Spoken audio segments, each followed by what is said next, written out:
귀한 찬양 감사드립니다. 이 시간 우리 말씀에 집중하겠습니다. 주의 성령님 이 시간 우리 말씀 가운데 임재해 주시옵소서.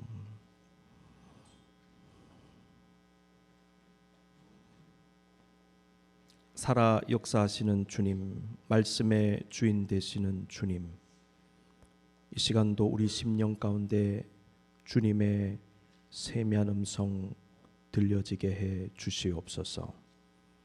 닫혔던 영의 귀들이 열리고 닫혔던 영의 눈들이 떠지는 이 시간, 주님의 비전 받고 우리가 어디로 어떻게 나가야 될지 주님의 음성을 듣는 이 시간 되게 해 주옵소서. 회개가 일어나고 각성이 일어나며 영이 깨어나 소성하면서 주님께 더 가까이 나아가는 이 시간 되어지기를 원합니다. 부족하고 연약한 종의 입술을 오늘도 주장하시고 주님 홀로 영광 받아 주옵소서. 예수님의 이름으로 기도드립니다. 아멘. 예수 그리스도께서는 밤모섬에 유배된 사도 요한에게 장차 될 일들에 대한 엄청난 말씀을 주셨습니다. 그 말씀을 주시기 전에 7교회, 소아시아 7교회를 향한 말씀을 먼저 주셨습니다.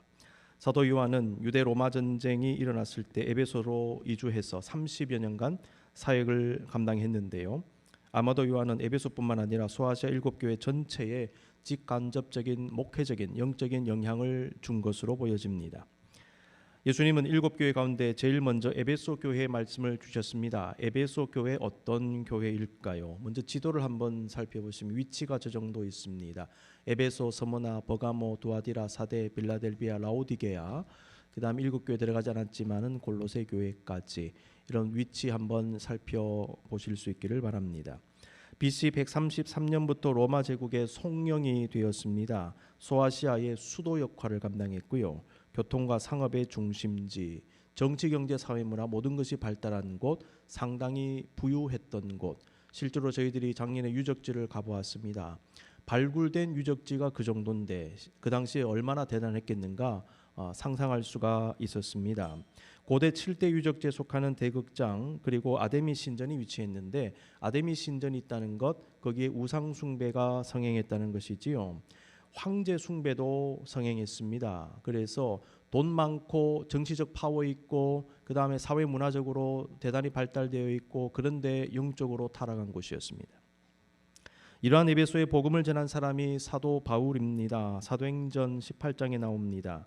바울은 에베소에 3년이나 머물면서 교회를 개척했습니다. 복음을 전했습니다. 목회했습니다. 바통을 이어받아서 디모데가 사역했고요. 사도 요한도 오랫동안 사역을 감당한 굉장히 중요한 도시였습니다.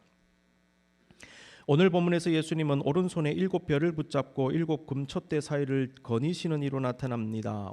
우리가 이미 나누었듯이 7별은 7교회의 사자입니다. 요한계시록 1장 20절. 사자라는 말은 천상의 존재, 앙겔로스, 천사 혹은 천상의 존재 이렇게 볼 수 있겠지만은 학자들에 따르면 오늘 본문에서는 교회 자체를 의미하는 것으로 해석을 합니다. 7교회를 상징하는 7별을 붙잡고 있다는 것은 주님께서 교회를 소유하고 계신다는 것입니다. 다스리고 계심을 의미합니다. 여러분이요, 교회는 사람이 다스리는 것이 아닙니다. 교회는 주님이 다스리십니다. 7촛대도 7교회를 상징합니다. 그런데 주님은 왜 교회를 촛대에 비유했을까요? 교회는 그리스도의 몸입니다. 성령의 공동체로서 죄악으로 영적 어둠 속에 있는 이 세상을 말씀과 성령의 빛으로 밝게 비추어야 하는 존재이기 때문에 촛대로 비유하신 것 같습니다. 예수님은 산상수훈에서 제자들에게 너희는 세상의 소금이다, 너희는 세상의 빛이다 라고 말씀하셨습니다. 세상을 소금으로 변화시켜라, 세상을 빛으로 변화시켜라, 너희가 소금이다, 너희가 빛이다 말씀하십니다. 본문은 예수님께서 7촛대 사이를 거니셨다라고 기록합니다. 거니시는 이라고 번역된 헬라어의 원형 페라파테오라는 단어를 문자적으로 보니까 거닐다, 다니다라는 뜻을 가지고 있지만은 본문에서 7촛대를 거니신다는 표현은 예수님께서 교회의 주인이시며 머리가 되신다는 다른 표현으로 이해하게 됩니다. 주인으로서 거니신다는 거예요. 여러분 어떤 집에 초대를 받아 들어가면 함부로 그 손님이 막 집안 구석구석을 다니고 이러지 않습니다. 주인이 구석구석 다니죠. 손님은 가라고 하는 곳에 가고 있으라 하는 곳에 가고 해야지 침실에 함부로 막 들어간다든지 밑에 막 내려간다든지 그렇게 하지 않습니다. 냉장고 문 막 열어본다든지 그렇게 하지 않아요. 예. 근데 거니신다 주인이라는 얘기입니다. 그렇죠. 아울러 이 표현은 교회의 모든 것을 다 파악하고 계신다는 의미도 됩니다. 세세한 것까지 관심을 가지신다, 통치하신다.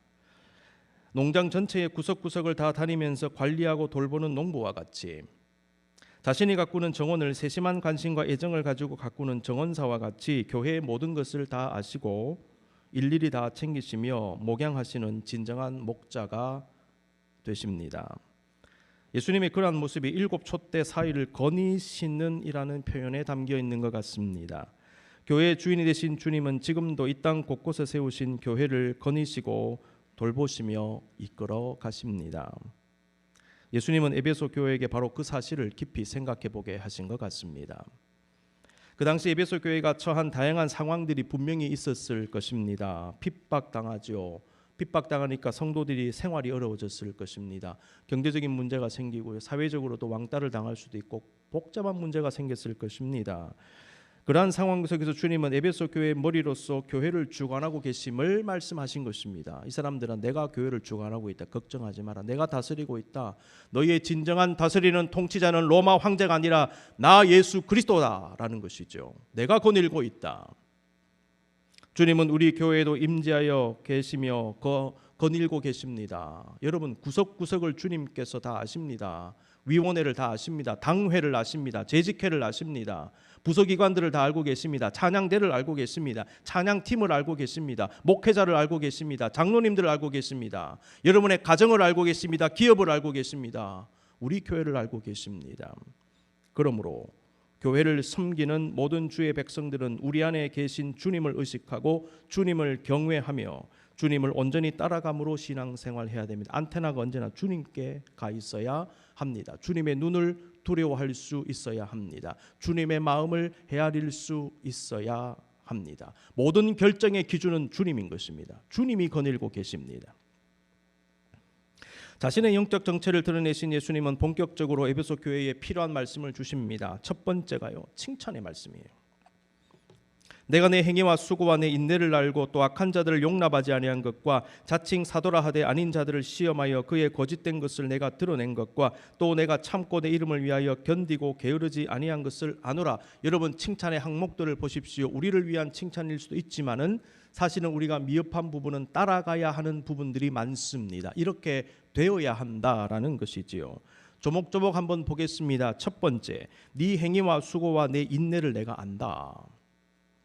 이 구절에서 말하는 행위는요, 에베소 교회의 또 교인들의 모든 신앙적 행동들을 의미할 것입니다. 수고로 번역된 코폰이라는 단어를 보니까 피를 흘릴 정도의 극심한 고통입니다. 교회를 섬기는데요, 그런 고통을 감내하면서 교회를 섬기고 있었다라는 것입니다. 그만큼 수고한 교회. 인내로 번역된 헬라어 휘포모넨이라는 단어는 믿음 때문에 어떤 일을 당했을 때에 거기에 대응하는 성도의 대응의 모습, 폭력을 당했는데 폭력으로 갚지 아니하고 인내로 사랑으로 대한다는 거예요. 악한 것이 오는데 선함으로 대하고 핍박이 주어지는데 인내함으로 대응했던 에베소 교회의 모습을 알게 합니다. 예수 그리스도의 피를 흘리신 고난과 죽음의 희생 위에 세워진 교회는 예수님의 뒤를 따르는 성도들의 인내와 수고와 섬김 위에 견고히 세워져 가야 합니다. 성도의 인내와 수고와 섬김이 없이 세워지는 훌륭한 교회 없습니다. 부흥하는 교회 없습니다. 성숙한 교회 없습니다. 그 밑바닥에는 예수 그리스도의 피가 흐르고 있는 것입니다. 우리 뉴에이븐 한인교회 밑에는요, 예수 그리스도의 피가 흐르고 있습니다. 우리 신앙의 선배들의 피와 눈물과 땀이 흐르고 있는 것입니다. 그 위에 세워진 교회. 그리고 우리가 땀을 흘리고 피를 흘리고 눈물을 쏟고 기도하고 헌신하고 이 위에 또 세워지고 우리의 후배들이 그 열매를 먹고 그리고 그들의 눈물을 다시 쏟고 또 세워지고 그래서 50년, 60년, 100년, 120년, 200년 가는 거예요. 2000년 기독교 역사가요 이와 같이 진행된 것입니다. 네 행위와 수고와 인내를 내가 알고 있다. 두 번째, 악한 자들을 용납하지 아니하였구나. 악한 자들은 하나님 믿지 않는 분, 하나님을 거역하는 분, 말씀을 대적하고 거역하고 무시하고 도덕적으로 윤리적으로 타락한 분들, 이런 분들 용납하지 아니하였습니다. 에베소 교회는 이들이 교회에 자리 잡고 교회를 어지럽히지 못하도록 막아냈습니다. 에베소 교회와 성도들이 말씀에 위배되는 그런 죄악에 타협하지 않았다는 것입니다. 죄에 연루되지 않기 위해 부단히 노력했다는 것입니다. 여러분, 성도가 영적으로 깨어있지 못하면요, 잘못된 것을 무분별하게 허용하고 쉽게 타협하게 됩니다. 뭐 괜찮겠지, 좋은 게 좋은 거 아닌가, 뭐 그 정도 용납해 줘야지, 받아줘야지, 그러다가 무너지는 것입니다. 이런 모습은 영적으로 조심하는 마음, 경각심이 무너질 때 나타날 수 있습니다. 흐리멍텅해지는 것이죠. 그 해야 할 것, 안 해야 될 것 구분을 못하고 다 받아들이다가 망하는 것입니다. 여러분, 성도가 영적으로 병들면요, 영적 경각심이 무뎌지고요, 넘어서는 안 되는 선을 넘고 그때 타락합니다. 악한 자들을 용납하지 아니한 에베소 교회는 영적 경각심을 가지고 지킬 것을 지키고 몰아낼 것을 몰아낸 교회였습니다. 주님은 그것을 칭찬하셨습니다. 세 번째, 자칭 사도라 하되 아닌 자들을 시험하여 그의 거짓된 것을 드러냈다 말씀하십니다.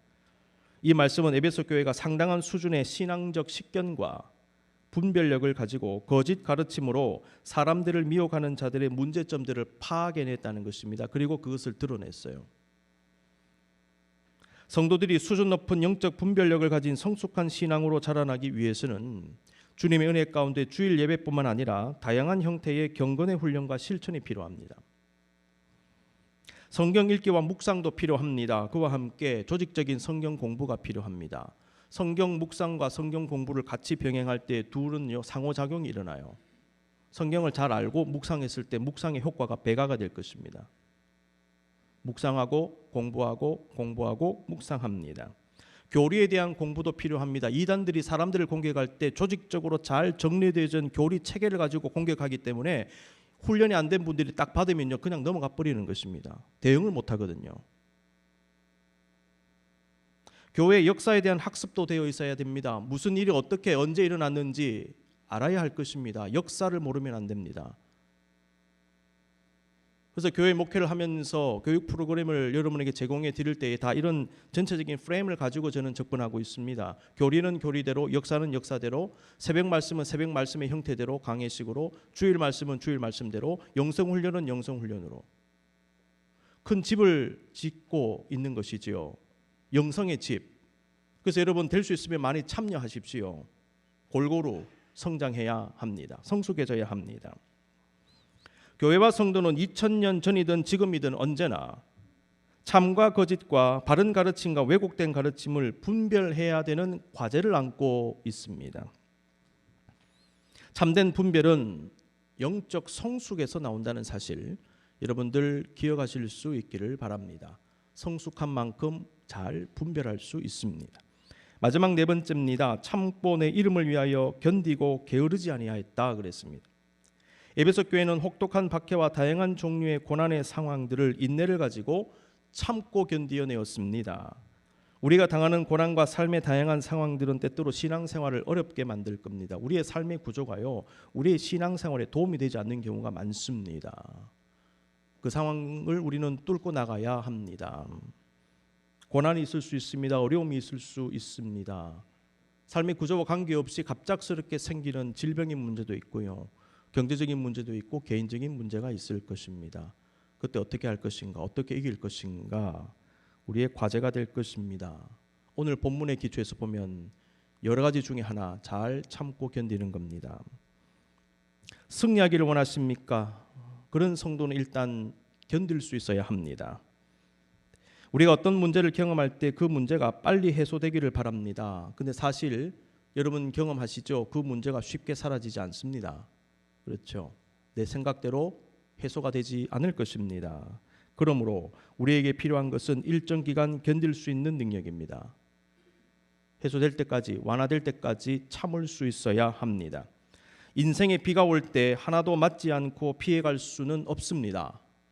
비를 아예 맞지 않겠다 생각하는 것 굉장히 어리석습니다. 여러분, 맞아야 할 비라면 맞을 수밖에 없습니다. 그러므로 비 맞을 각오를 해야 됩니다. 우리는 인생의 비를 맞을 각오와 함께 참을 수 있는 힘이 필요합니다. 비는 반드시 그칠 때가 있습니다. 그칠 때까지 내가 맞아야 할 비라면 맞자. 비는 반드시 그치게 된다. 이것이 바로 인생입니다. 몸에 생긴 질병으로 인한 고통도 진통제를 통해 어느 정도 경감시킬 수는 있지만은 기본적으로 고통을 받아들이고 감내할 마음가짐이 필요한 것입니다. 어느 정도의 고통을 내가 감내하겠다. 이런 각오가 되어 있지 않는데 어떻게 투병생활 성공적으로 할 수 있을까요? 비 안 맞으려고 하고 고통을 감내하지 않으려고 하니까 고통이 왔을 때 무너지는 거죠. 여러분, 무너지면요 소생할 수 있는 찬스가 날아가는 것입니다. 어려워도 견디는 분에게는 일어날 수 있는 기회가 주어지는 것입니다. 그러므로 조금 어렵고 힘들 때 무너지지 마십시오. 내가 바로 서지는 못한다 하더라도 잘 버티고 있으면은요 그것 위에서 일어날 수 있는 기회가 주어지는데 무너져 버리니까 기회도 박탈되는 것입니다. 질병에 걸린 환자가 고통을 견디며 싸울 자세가 되어 있을 때 치료도 잘 진행될 겁니다. 고난 극복의 원리, 인생 승리의 원리 발견하게 됩니다. 자, 이런 의미에서 잘 견디는 것은 이기게 하는 것이다. 원래 우리 표어가 승리인데 승리하게 할 겁니다. 하나님께서 이집트 왕자 출신 모세에게 40년 동안 미디안 광야에서 목자 생활을 하게 하신 이유가 있습니다. 40년 동안 호의호식하고 있던 사람 40년 동안 미디안 광야 생활을 하게 하셨잖아요. 왜 그랬을까? 나머지 40년의 사역을 위해서 그렇게 하신 것입니다. 모세는요 견뎌야 했습니다. 출애굽한 이스라엘 백성에게 40년의 광야 생활을 경험하게 하신 이유를 깊이 생각해 보십시다. 이스라엘이 가나안 땅을 정복하고 그곳에서 선민으로 살아가기 위해서는요 40년간의 훈련이 필요했습니다. 훈련의 효과를 보기 위해서는 40년을 견뎌야 했어요. 그 다음에 어느 정도 완성된 모습으로 가나안 땅에 들어가게 된 것입니다. 이유가 있습니다. 예수님은 공생의 3년을 잘 견뎌내셨습니다. 겟세마네 동산에서 체포되신 이후에 시작된 그리고 십자가에 달릴 때까지 계속적으로 올라간 절정으로 치달은 그 고난을 예수님은 견디어내심으로 구원사역을 감당하신 것입니다. 하나님이신 예수님께서 고난을 받지 않기로 결정하셨다면 그 고난을 일순간에 사라지게 할 수도 있었을 것입니다. 그런데 예수님은 그렇게 하지 않으시고 내가 당해야 될 고난이면 내가 당하겠다. 내가 마실 잔이면 내가 마시겠다. 그리고 마실 때까지 나는 참겠다. 이게 주님의 결단이었던 것입니다. 의도적으로 참으셨습니다. 억지로 참으셨습니다. 자원하는 마음으로도 참으셨습니다. 견뎌냈습니다. 그 다음에 이루어지니까 뭐라고 하셨습니까? 다 이루었다. 참음과 견딤으로 이루어낸 다 이룸.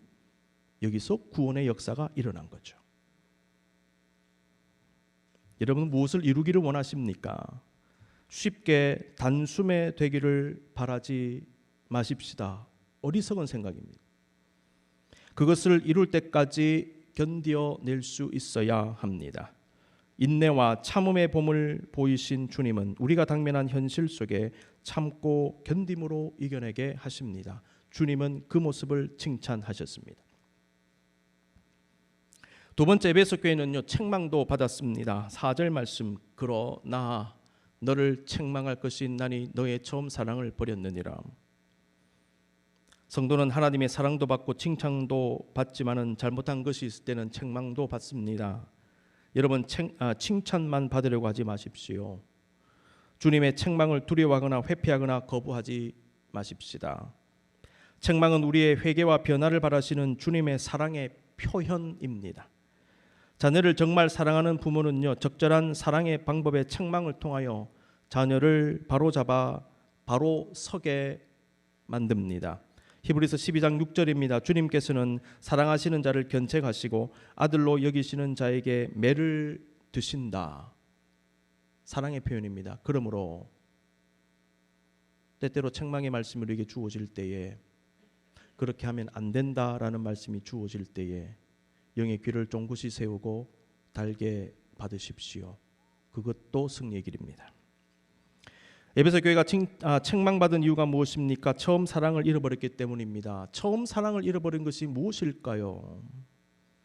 에베소 교회가 처음 세워졌을 때 성도들이 가졌던 하나님을 향한 순전한 믿음, 진실한 사랑과 열정, 참되고 신실한 섬김과 헌신 등으로 말할 수 있습니다. 5절에 보면 처음 행위라고 되어 있는데 처음 사랑과 처음 행위가 연결이 됩니다. 단순히 첫 것만을 얘기하지 않습니다. 첫 것이 잘못된 것일 수도 있죠. 미약한 것일 수도 있죠. 따라서 무조건 첫 것을 얘기하는 것이 아닙니다. 순수한 믿음, 깨끗한 믿음, 진정한 사랑을 의미하는 그 의미로서의 처음 사랑입니다. 그런데 그것을 잃어버렸다라는 것입니다. 시간이 지나면서 식어져 버렸습니다. 시간이 지나면서 퇴색되어져 버렸습니다. 주님은요 그것을 보셨어요. 그래서 겉으로 보면 멀쩡합니다. 잘하는 것 같습니다. 물론 칭찬받는 부분도 많습니다. 그런데 그 속을 들여다보니까 이미 퇴색되고 있었습니다. 잃어버리고 있었던 것입니다. 처음 사랑을 말씀하신 예수님께서요 이 땅에 계실 때 베드로에게 가셔도 그렇게 말씀하셨잖아요. 네가 나를 사랑하느냐, 네가 정말 나를 사랑하느냐 3번이나 물으셨죠. 오늘 본문과 연결되는 말씀입니다. 사랑 확인하고 싶어 하시는 예수님. 베드로에게도 네가 처음 사랑을 회복해라. 에베소 교회도 네가 처음 사랑을 회복해라. 우리에게도 말씀하십니다. 처음 사랑을 회복하라. 문제를 깨닫게 하신 예수님은 해결책도 주셨습니다. 5절 말씀. 그러므로 어디서 떨어졌는지를 생각하고 회개하여 처음 행위를 가지라. 만일 그리하지 아니하고 회개하지 아니하면 내가 내게 가서 내 촛대를 그 자리에서 옮기리라. 회복의 방법론을 발견하게 됩니다. 한번 더듬어 볼까요? 첫 번째, 어디서 떨어졌는지를 생각하라. 떨어졌는지로 번역된 헬라어를 보니까요 핍토라는 단어입니다. 원형인데요 문자적인 뜻은 추락하다입니다. 이 단어는 성경에서 주로 신앙의 타락을 표현할 때 쓰인다고 합니다. 신앙의 타락으로서의 추락입니다. 신앙생활에서 늘 조심해야 하는 것 중에 하나가 가야 할 길에서 벗어나는 것이죠. 있어야 할 자리를 박차고 떠나버리는 것입니다. 해야 할 일을 하지 않는 것입니다. 해서는 안 되는 일을 하는 것입니다. 이 4가지 여기에서요 타락이 시작됩니다.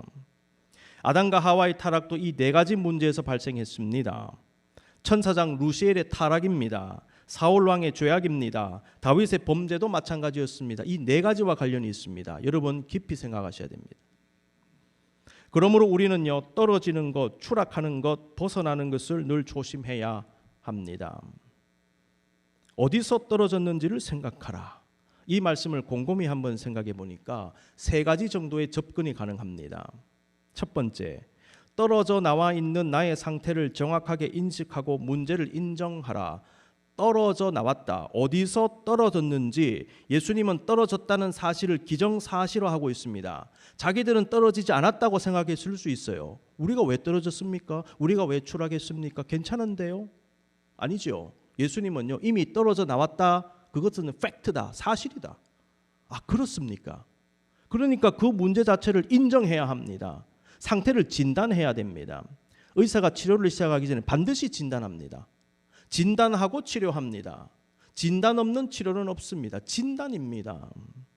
많은 사람들이요 다른 사람의 문제는 쉽게 발견하는데 자기가 무슨 문제를 가지고 있는지 모릅니다. 드러나는데도 인정하지 않습니다. 그때요 문제는 심각해질 겁니다. 현실을 인식하고 두 번째 인정할 수 있어야 됩니다. 거기에서 변화가 시작됩니다. 어디서 떨어졌는지를 생각하라. 두 번째 의미, 회복돼야 되는 모습이 무엇인가, 떨어지기 전의 모습은 무엇인가를 생각해 보라. 이렇게 볼 수 있습니다. 회복의 모습, 어디서 떨어졌느냐? 그러면 떨어지기 전의 모습은 무엇인가? 너의 신앙생활이 지금 바르다고 생각하느냐? 네가 추구해야 되는 온전한 신앙생활의 모습은 어떠해야 하는가? 어떤 목사가 좋은 목사냐? 어떤 장로가 좋은 장로냐? 어떤 성도가 좋은 성도여야 하느냐? 어떤 모습이냐? 회복된 모습을 생각하라. 그것을 꿈꾸라. 상상하라. 말씀을 통하여 발견하라. 그리고 되기를 힘쓰라. 가장 근원적인 모범이 무엇입니까? 예수 그리스도의 장성한 분량. 성경은 우리에게 목표를 제시하는 것입니다. 그냥 뭘 추구해라 이것이 아니고요. 목표를 딱 제시한 다음에 추구하라. 무엇입니까? 예수 그리스도의 모범이다라는 것입니다. 우리가 지금 묵상하고 있는 소아시아 7교회에 나오는 다양한 이 내용들은요, 오늘날 우리 교회들이 추구해야 되는 그런 목표들과 같습니다. 칭찬의 모습은요, 우리의 목표입니다. 책망의 모습은요, 하면 안 되는 것들입니다. 유심히 보실 수 있기를 바랍니다. 세 번째, 어디서 떨어졌는지를 생각하라는 말씀 속에는 왜 떨어졌는지 생각하라, 떨어지게 한 요인들이 무엇인지를 생각하라라는 메시지도 담겨 있습니다. 왜 그렇게 됐느냐? 너 왜 첫사랑을 잃어버렸느냐? 너 왜 이렇게 열심을 잃어버리게 되었느냐? 무슨 이유 때문이냐? 어떤 요인들이 작용했느냐? 생각해야 합니다. 내가 왜 주님을 향한 열정을 상실했을까? 내가 왜 이렇게 신앙적으로 요즘 다운될까?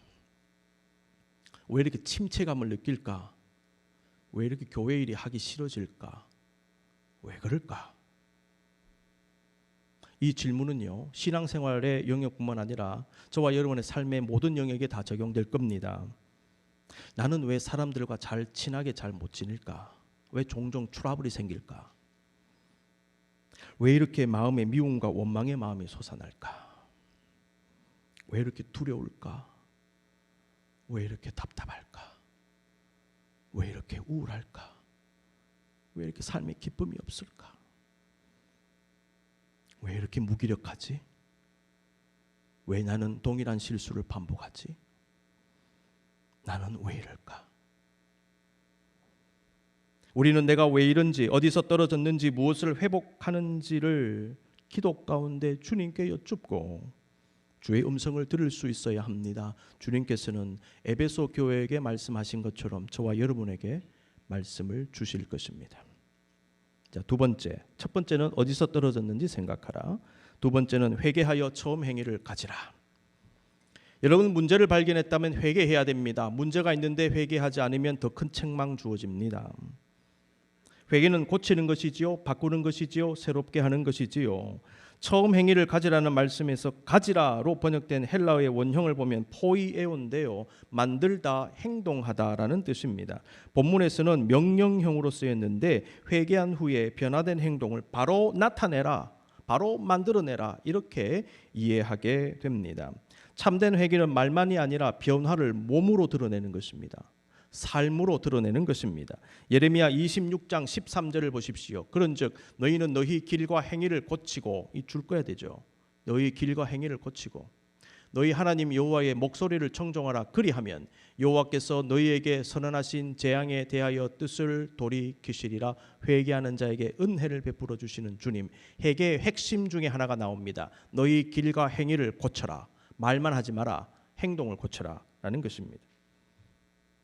회개를 촉구하신 예수님은 회개하지 않을 때의 결과도 얘기하셨습니다. 무서운 말씀 하나 나옵니다. 5절, 내 촛대를 그 자리에서 옮기리라. 지금까지 여러분 이 말씀 어떻게 이해하고 계셨습니까? 촛대는 에베소 교회를 상징하고요, 옮기리라라는 단어를 보니까 키네오라는 단어인데 영문으로 보니까 move라는 뜻도 있어요. 그런데 학자들이 얘기하는데 여기에 제거하다, remove의 뜻도 있답니다. remove, move와 remove는 다르죠. remove는 제거해버리는 것입니다. 지워버리는 것입니다. 그런데 본문에서는요, 단순히 move하는 것이 아니고 remove의 뜻으로 쓰였다. 없애버리겠다는 것입니다. 무서운 말씀입니다. 예수님께서 이토록 강력한 경고를 주신 이유가 무엇인가? 그만큼 교회 공동체의 성도들에게 처음 사랑, 처음 행위가 중요하다는 것입니다. 처음 사랑, 하나님을 향한 지고지순한 순수한 사랑이 식어지면 하나님과의 관계는 파괴되는 것입니다. 여러분, 사람이 마음이 변심하면요, 관계가 틀어져요. 관계 유지하는 방법 뭔지 아십니까? 순수한 마음, 원래의 마음, 깨끗한 마음, 좋아하는 마음, 사랑하는 마음 지킬 때 관계를 유지할 수 있습니다. 변심하니까요, 문제가 생기는 것입니다. 가정도 마찬가지, 친구 사이도 마찬가지, 교우 사이도 마찬가지입니다. 변심하니까 틀어지는 거예요. 주님의 경고는 이것입니다. 네가 왜 변심했느냐? 왜 처음 사랑을 잃어버렸느냐? 이것은요, 별것 아닌 것 같지만 여기서부터 균열이 가기 시작하고 균열 가면 무너지는 것입니다. 그러니까 심각합니다. 그러니까 네가 회개하지 않으면 나는 너를 지워버리겠다. 리무브 해버리겠다. 촛대를 옮겨버리겠다. 그 정도의 강력한 말씀을 주신 것입니다. 아, 이게 큰 경고였구나 라는 것이지요. 경고를 주신 주님은 축복도 선언하시고 상급도 약속하셨습니다. 하나님의 낙원에 있는 생명나무의 열매를 주어 먹게 하리라. 누구에게? 승리하는 자에게. 회복을 말씀드렸습니다. 낙원이 나오는데 에덴 동산을 의미하는 것 같습니다. 에덴 동산은 하나님과의 완벽한 관계를 상징하지요. 그 속에서 은혜가 있었습니다. 복이 있었습니다. 영생이 있었습니다. 회복되어지면 그 복을 받는다. 그래서 원래 돌아가야 할 그 회복된 모습으로 가라. 그러면서 에덴 동산이라고 하는 상징을 끌어와서 회복을 촉구하신 주님, 원래의 그 모습을 말씀하신 주님, 그리고 그때 받는 에덴 동산의 축복을 말씀하시는 것입니다. 기가 막힌 수사법입니다. 물망초심이라는 말이 있습니다. 처음의 마음을 잃어버리지 않는 것. 망하지 않기 위해서는 물망초심해야 합니다. 중국의 철학자 중에 한 사람이었던 노자가 이런 말을 남겼습니다. 끝을 조절하기를 처음과 같이 한다면 실패하는 일이 전혀 없다. 처음과 끝에 그 마음가짐이 똑같은 사람, 초심을 잃지 않는 사람, 실패하는 일이 없을 것이다. 초심의 중요성입니다. 에베소 교회는 외적으로는 큰 문제 없이 든든히 서나가는 교회처럼 보였을지는 몰라도 하나님을 향한 처음 사랑을 잃어버림으로, 초심을 잃어버림으로 안으로는 이미 문제를 가지고 있었습니다. 역사가 오래된 교회들과 신앙생활 오래한 성도들 가운데 어떤 분들은 겉으로는 든든한 신앙을 유지하고 하나님과 사람 앞에 바르게 서 있는 것처럼 보이지만 자신도 모르게 주님을 향한 순수하고 뜨거운 사랑과 열정을 잃어버리는 경우가 있습니다. 저와 여러분도 예외가 될 수 없을 것입니다. 겉으로 나타나는 것과 달리 속이 문제가 있는 경우, 신앙적 행위는 나타나는데 그 속에 순수한 열정은 찾기 어려운 상태, 예배는 꾸준히 드리고 나름대로 다양한 교회 활동은 하지만은 나도 모르는 사이에 타성해졌고 내면의 주님과의 친밀한 교제의 기쁨을 누리지 못하며 은혜에 대한 감격도 제대로 가지지 못하고 그저 지쳐갈 수 있는 상황을 여러분 두려워하셔야 합니다. 신앙생활에 있어서 어느 정도의 기복은 누구나 경험합니다. 그러나 여러분 잊지 않아야 되는 것은 빨리 회복되는 것입니다. 떨어졌다면 올라가십시오. 잃어버렸다면 찾으십시오. 놓치고 있다면 다시 잡으실 수 있기를 바랍니다. 처음 사랑을 회복해야 합니다. 잠시 눈을 감으십시다. 사랑하는 성도 여러분, 하나님은 처음 사랑의 회복을 위한 은혜를 우리에게 주십니다. 세상살이로 힘들어하고 지쳐있는 우리, 나도 모르는 사이에 신앙생활이 타성에 젖어 처음 사랑과 열정을 잃어버리고 원치 않는 무기력과 낙심에 빠진 우리에게 주님은 이 시간 회복의 은총을 주십니다. 여러분 삶 속에서 때때로 고난의 비를 맞게 하시는 주님은요, 은혜의 비를 허락하시는 것입니다. 이스라엘 백성에게 때를 쫓아 이른 비와 늦은 비를 주셔서 그 땅과 백성들이 살아 생동하게 하신 하나님은 우리에게도 비를 준비하십니다. 은총의 비입니다. 회복의 비입니다. 사랑의 비입니다.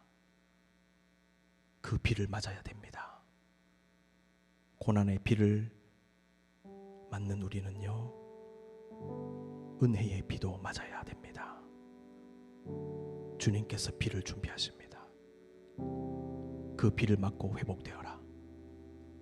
그 비를 맞고 너희의 식어진 사랑이 회복되기를 바란다. 너희의 잃어버린 그 열정이 다시 일어나기를 바란다. 주여 우리에게 그 은혜의 비를 주시옵소서. 우리 가정에, 우리 기업에, 우리 교회에 주님 준비하신 그 비를 주시옵소서. 이 시간 처음 사랑의 회복을 갈구하면서 잠시 기도하겠습니다.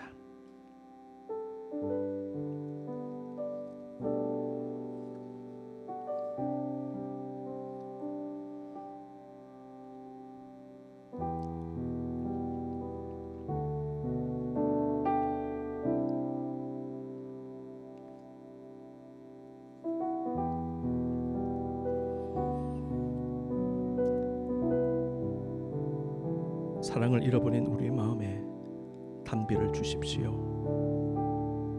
세상살이 힘들고 지쳐 내 마음에 가뭄이 임하고 말았습니다. 메말라버린 우리의 심령입니다. 갈라져 있는 우리의 마음입니다. 사랑 없는 우리의 마음, 주님을 향한 첫사랑을 잃어버린 우리의 마음에 다시금 순전한 그 처음 사랑이 회복되게 해 주시옵소서. 은혜의 비가 필요합니다. 회복의 비가 필요합니다. 소생할 수 있는